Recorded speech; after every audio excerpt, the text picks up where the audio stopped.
تجھ سے کروں سامنا، گر رہا ہوں ذرا تھامنا، کل جہاں مشکلوں میں گھرا، سوزے دل کی کریں کیا دوا تیرے۔ خوش آمدید اور جناب قبلہ مفتی سہیل امجدی صاحب ہمارے ساتھ موجود۔ السلام علیکم۔ وعلیکم السلام ورحمۃ اللہ وبرکاتہ۔ خیریت سے مفتی صاحب؟ الحمدللہ آپ ٹھیک ہیں؟ خیریت سے؟ الحمدللہ۔ آج یکم رمضان سے لے کے آج پہلی مرتبہ میں افطار اور سحر کے درمیان کوئی 1.25 گھنٹے سو گیا ہوں میں۔ اچھا، یہ ایک پیش رفت ہے آج کی۔ میں کہنے والا تھا کہ آج الحمدللہ آپ حشاش بشاش دکھائی دے رہے ہیں۔ الحمدللہ، اللہ تعالیٰ قائم رکھے تر و تازگی انشاءاللہ۔ رقیہ صاحبہ ہے ملتان سے، کہہ رہی ہے میں بچپن سے ہی مختلف بیماریوں کا شکار ہوں، بس یہ سمجھ لیں کہ اسپتال میرا دوسرا گھر ہے۔ میں بھی چاہتی ہوں کہ میں دوسروں کی طرح خوش و خرم زندگی گزاروں، لیکن یہ سب مجھے ایک خواب سا لگتا ہے۔ کیا میں کبھی صحت مند ہو سکتی ہوں؟ بسم اللہ الرحمن الرحیم۔ اللہم صلی علی سیدنا و مولانا محمد وعلی آلہ و اصحابہ وبارک وسلم۔ اچھا، پہلے تو میں اس کو جنرلائز کروں گا۔ اچھا، میں ان کی بات بالکل نہیں کر رہا۔ ہمارے یہاں معاشرے میں عام طور پر جی کسی شخص کو اتنی عادت پڑ جاتی ہے کہ جب آپ اس سے پوچھیں آپ کو بیمار نظر آئے گا۔ جب پوچھیں سر میں درد ہے، جب پوچھیں پیٹ میں درد ہے، یہ بیمار ہوں، یہ بیمار ہوں، جب دیکھیں ڈاکٹر کے پاس بیٹھا ہوا ہوگا۔ بعض اوقات بندے توہمات کا شکار بھی ہو جاتے ہیں۔ صحیح ہے۔ تو تھوڑا سا اگر کسی میں بھی ایسا ہے تو ان توہمات سے باہر نکلنے کی کوشش کرے کہ مجھے بی پی ہو گیا ہے، بی پی میرا لو ہوتا ہے، بی پی ہائی ہو جاتا ہے، مجھے دل کے یہاں ہارٹ کے یہاں تکلیف ہوتی ہے کبھی کیا، تو اس خول سے تھوڑا سا باہر نکلے۔ میرے پاس کئی لوگ ایسے آتے ہیں۔ صحیح، ٹھیک ہے۔ اچھا، دوسری بات یہ ہے کہ سب سے پہلے تو ہم آپ کے لیے دعا کریں گے کہ اللہ تبارک و تعالیٰ آپ کو صحت کاملہ عاجلہ عطا فرمائے۔ آمین آمین آمین۔ اور یہ بات بھی سن لیں کہ حضور نبی کریم صلی اللہ تعالیٰ علیہ وسلم نے فرمایا کہ جب کوئی بندہ یا کوئی بندی بیمار ہوتے ہیں نا تو اللہ تعالیٰ فرشتے کو بھیجتا ہے اچھا کہ جاؤ ذرا دیکھ کر تو آؤ یہ کیا کہہ رہا ہے۔ اچھا، نبی علیہ السلام کا فرمان ہے کہ اس کی جان یا اس کے مال یا اس کی اولاد پر کوئی مصیبت نازل ہوتی ہے نا، وہ آتے ہیں دیکھتے ہیں، پھر اس کے بعد جب واپس جاتے ہیں تو رب تعالیٰ ان سے پوچھتا ہے، دریافت کرتا ہے، حالانکہ وہ جانتا ہے، جی ہاں جی ہاں، ظاہر ہے۔ پوچھتا ہے۔ یہ بات ہم تک پہنچے اس لیے صحیح صحیح کہ میرا بندہ کیا کہہ رہا تھا۔ صحیح۔ اگر وہ آہو فغاں کرتا ہے، میرا یہ ہو گیا، شکوہ شکایتیں کرتا ہے، تو بات وہیں ختم ہو جاتی ہے کہ چھوڑ دو۔ اچھا۔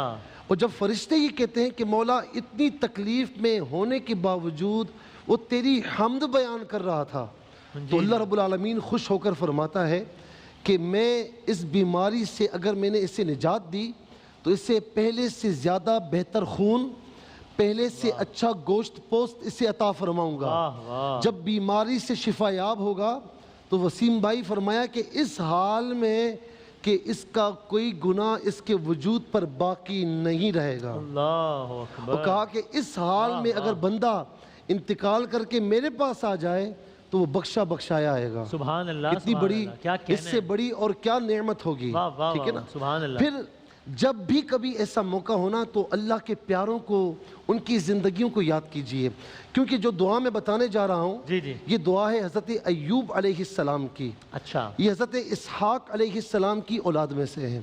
اللہ رب العالمین نے حسن صورت بھی دی، مال کی کثرت، اولاد کی کثرت، ساری چیزیں دیں، لیکن جب آزمائش شروع ہوئی نا تو وسیم بھائی اچانک گھر جو ہے وہ گرا، اللہ اکبر، اور اس میں دب کر ان کی ساری اولاد، بچے بچیاں سب وصال پا گئے۔ اللہ اکبر، ٹھیک ہے۔ اچھا، پھر اس کے بعد پے در پہ آپ کے ہزارہا اونٹ تھے، ہزارہا بکریاں تھیں، بکرے تھے، وہ سب کے سب ہلاک ہوتے چلے گئے۔ ٹھیک ہے۔ سارے باغات، کھیت وغیرہ سب چیزیں تباہ و برباد ہوتی چلی گئیں۔ اللہ اکبر، یہ بتدریج ہوا آپ کے ساتھ، یہاں تک کہ راوی کہتے ہیں، روایت کے الفاظ ہیں کہ جب بھی کوئی چیز چھن جاتی یا کسی چیز کی ہلاکت کی خبر آتی یا اولاد کی خبر آئی تو ہر سوال کے جواب میں یہی کہا الحمدللہ، اللہ اکبر، ساری تعریفیں اس کے لیے ہیں، اس نے عطا فرمایا تھا، اس نے لے لیا، جب تک میرے پاس رہا تو میں تو شکر بھی ادا نہ کر سکا. کیا کہنے ہیں. میرے پاس تو الفاظ نہیں کہ میں شکر ادا کر سکوں. پھر بات یہاں تک محدود نہ رہی وسیم بھائی, آگے چلیے. بے انتہا بیمار ہوئے, اچھا جسم اقدس پر آبلے پڑ گئے, اور روایت کے الفاظ ہیں کہ پورے جسم میں کوئی حصہ ایسا نہ تھا کہ جو زخموں سے علیحدہ ہو. سارا جسم زخموں سے چور چور تھا. سارے چھوڑ کے چلے گئے, سب چھوڑ کے چلے گئے, علاوہ آپ کی بیوی صاحبہ کے. وہ آپ کی خدمت کرتی رہیں, اور 1 مہینہ 2 مہینہ نہیں, سالہ سال تک اسی بیماری میں رہے. سارے عزیز و اقارب چھوڑ چکے ہیں, آپ کی بیوی خدمت کر رہی ہے. یہاں تک کہ وقت آیا نا, تو پھر یہ دعا اللہ رب العالمین نے تلقین کی. یہ دعا کون سی ہے؟ یہ دعا سورہ انبیاء آیت نمبر 83. صحیح. اچھا, اس کے شروع کے الفاظ ہیں وَأَيُّوبَ إِذْ نَادَى رَبَّهُ. اس کا مطلب یہ بنتا ہے ایوب کہ جب انہوں نے اپنے رب کو پکارا. صحیح. تو ربہو یہاں تک پڑھنے کی ضرورت نہیں. صحیح. انی مسنی الضر وانت ارحم الراحمین. انی مسنی الضر وانت ارحم الراحمین. اس کا مطلب یہ بنتا ہے مولا مجھے بیماری نے مصیبتوں نے آ لیا ہے, اور تو تمام رحم کرنے والوں سے زیادہ رحم فرمانے ارحم الراحمین. واہ واہ واہ, کیا کہنا ہے. اس سے بڑھ کر تو کوئی رحم نہیں فرمائے گا نا. ماں سے 70 گنا زیادہ اپنے بچوں سے محبت فرماتا ہے, تو نبی سے کتنی محبت فرماتا ہوگا. پھر حکم ہوا کہ آپ اٹھیں اور اپنا پاؤں زمین پر ماریں, تو چشمہ برآمد ہوا. فرمایا کہ اس پانی سے غسل کیجئے. غسل کیا, ظاہری بات جو ہے نا بیماریاں دور ہو گئیں. الحمدللہ. پھر فرمایا 40 قدم چلے, پھر پاؤں زمین پر مارا, تو پھر اس کے بعد ٹھنڈا پانی برآمد ہوا, اور اس سے آپ کی ساری باطنی بیماریاں دور ہو گئیں. سبحان اللہ. اللہ تعالیٰ اگلی آیت میں 84 نمبر آیت میں فرماتا ہے فَكَشَفْنَا مَا بِهِ مِن دُرٍّ وَآتَيْنَاهُ أَهْلَهُ وَمِثْلَهُمْ مَعَهُمْ رَحْمَةً مِّنْ عِنْدِنَا. اس کے صبر کی وجہ سے, اس کی دعاؤں کی وجہ سے اللہ رب العالمین نے پھر سے آپ کو وہی اولادیں عطا فرمائیں, وہی باغات, وہی مال عطا فرمایا. یہاں تک کہ روایت میں ہے کہ آپ کی بیوی کو دوبارہ جوان کیا گیا, اور پھر آپ کی اولادیں ہوئیں, تو رب تعالیٰ نے تک کرم فرمایا. تو یہ دعا نماز کی پابندی کے ساتھ صبح و شام فجر کے بعد ہو سکے تو اس دعا کو 33 مرتبہ پڑھیں, اور شام میں بھی 33 مرتبہ پڑھ لیں. اولا ختیمہ درود شریف. اللہ تعالیٰ آپ کو اس بیماری سے نکالے گا. علاج کروائیں انشاءاللہ بن قریب صحتیاب ہو جائیں گی. اور ایک دوسرا یا مجیبو, مجیبو کہتے ہیں قبول کرنے والا, جواب دینے والا. دعاؤں کا جواب دینے والا کون ہوگا؟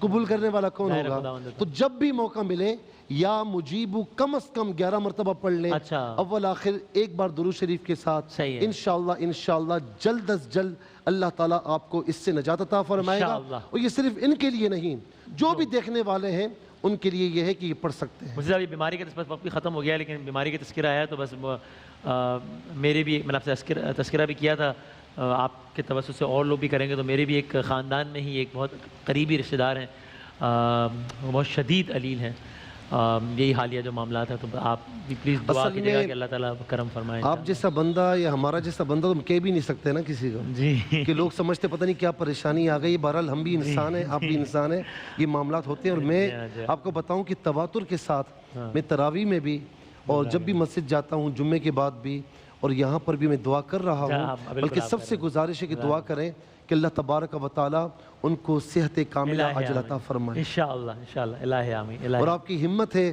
کہ اتنی تکلیف کے باوجود آپ یہاں ماشاءاللہ ایک بشاشت والے چہرے کے ساتھ, ایک ہمت کے ساتھ آپ کام کر رہے ہیں. اللہ تعالیٰ آسانی, بس اللہ تعالیٰ ہمت دے انشاءاللہ. جزاک اللہ. اور ہمارے دوست ہیں, ان کے ایک صاحبزادے کی بھی سرجری ہوئی ہے, حسنین کی, ان کے لیے بھی بہت ساری دعائیں پلیز آپ جہاں جہاں لوگ دیکھ رہے ہیں وہ کیجیے گا.